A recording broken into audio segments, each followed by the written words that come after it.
much, FIG Mancom Choir.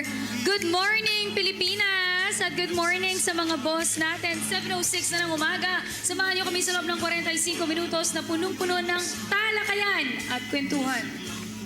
45 minutes pong pag-usapan natin mga mahalagang usapin na may kinalaman po sa ating bilang mga boss ng bayan. Pero bago ang lahat, sabay-sabay muna namin kayo babatiin ng Good morning, boss! Good morning, Aljo morning. Carla! Napakaganda ng ating set Very ng simbahan. festive yung That's mood right. ng ating studio. As you can see, we also have meron tayong nagluluto Bibingka. ng bibingka Puto at puto bumbong. bibingka. At today is the second day of Simbang Gabi. I was able, of course, to hear Mass kanina. Yes. Kukumpletuhin po natin ng 9 days. Pero para pag-usapan pa ang patungkol sa Simbang Gabi, simulan na natin ang mga napapanong issues. Kaya naman simulan na natin ang ating...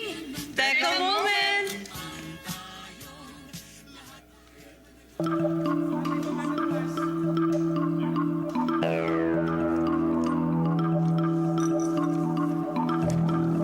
Okay, ito nakikita natin sa ating mga TV screens ang ating mga carolers ngayong umaga.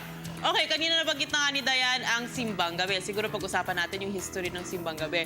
Ito po ay nagsimula sa ating mga farmers. Kasi kung maaalala, mga farmers natin, nagtatrabaho sila ng madaling araw para maiwasan yung hapon o yung noonday para hindi nga sila, of course, para hindi na mainit. So mga pare, during the Spanish time, they have decided to say Mass during the early mornings, yung madaling araw pa, between 4 to 5 a.m. At ito po ay naging distinct all over the world na naging kasama na sa ating kultura ang Simbang Gabi. Ayan, so ito yung hudyat ng pagsisimula ng Kapaskuhan, 9 days novena. So andyan po yung pagse-celebrate ng ating Holy Eucharist, no? At ang anticipated birth ng ating pong Panginoong Jesucristo. At meron din siyempre sa Simbang Gabi ang salo-salo. Senyalis naman yan ng solidarity and unity. Kaya meron po tayo ditong napakasarap na bibingka. Sa Bisaya, doon sa amin, hindi masyado yung bibingka. Uso sa amin doon, Puto sikwate o putumaya. Puto Maya. Oo, Maya. tsokolate tsaka putumaya. Ako, paborito ko ang puto bongbong. Pero syempre, din. alam niyo ba na hindi lamang sa Pilipinas sila-celebrate o pinapractice ng Catholic community or Christian community ang Simbang Gabi, kundi sa ibang bansa rin. Nandyan po ang Spain. Sa Spain po ay nagsastart sila ng Christmas Eve. Pagkatapos niya, naglalay po sila ng small oil lamp sa kanilang mga bahay. Tapos, saka sila magpo-proceed para po magsimba sa Simbang Gabi. After po niyan, ito po ang lahat sila actually dito sa sikat na basilika, yung Basilica de Montserrat, also known as Santa Maria de Montserrat. Ito ay isang Benedictine monastery in Spain.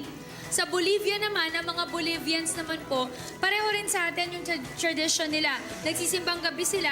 Pagkatapos po nila magsimbang gabi, sila po ay uuwi at kakain ng napakasarap at napakasikat na putahe sa Bolivia. Ito yung tinatawag na Picana del Pollo. Wow. Ang Picana del Pollo, ito yung chicken with peas, carrots, and potatoes. Kung makikita mo, meron din dito chicken del Pollo. Yeah. Oh, yeah. Parang ganun yun sa Bolivia. At syempre, hindi rin magpapahuli ang Puerto Rico. Sa Puerto Rico, ito medyo talagang very similar dito sa Pilipinas. Sila po ay magkakaroon ng Misa de Gallo, tinatawag nilang Misa de Aguinaldo. Ang pangalan pong ito ay mula po sa Spain or Spanish word meaning Christmas box. The masses are held for 9 days, tulad din sa atin, and culminate on Christmas Eve. Puerto Ricans celebrate the Mass by singing Christmas songs, hindi nakakalayo sa atin, praise and worships, which they also call as aguinaldos. So the more religious versions of these songs are called villancicos, and the ones with a Criollo inspiration are called decimas navideñas. Ayan. So Wow. meron din tayo dito sa Pilipinas. Kung hindi po kayo nakakagising ng napakaaga, That's may right. anticipated mass din tayo every night. No? That's right, Every pero night, 8 o'clock sinasabi ng gabi. nila, better pa rin daw if you really Oo, attend tradisyon. yung Naman. talagang simbang gabi. Kasi that's part of your act or your petition with the Lord. Sacrifice Sacrifice concept, yeah. talaga.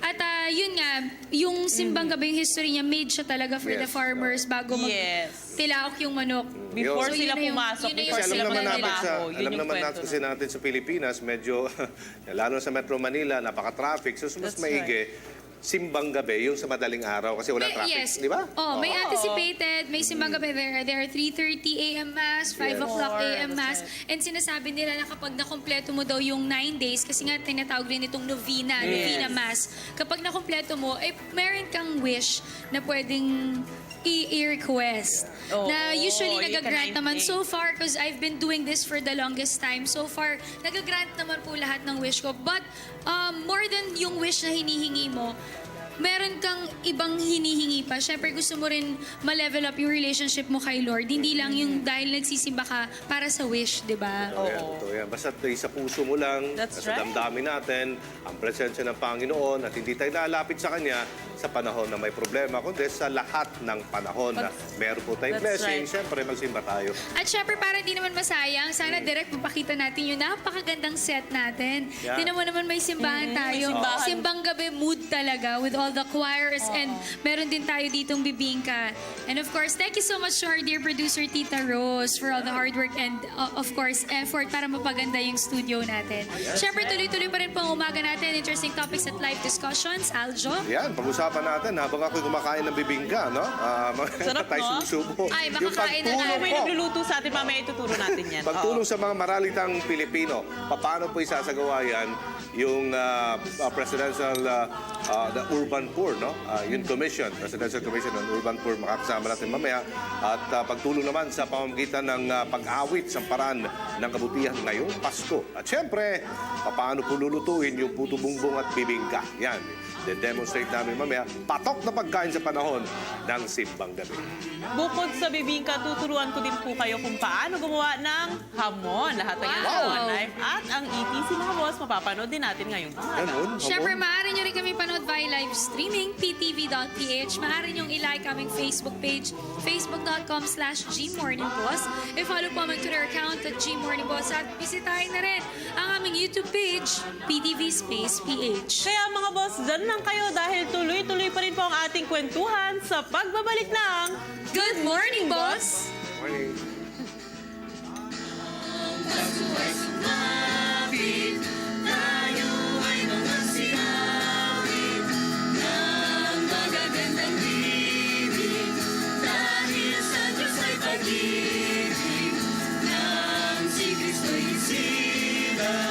May tatlong haring nagsidaw.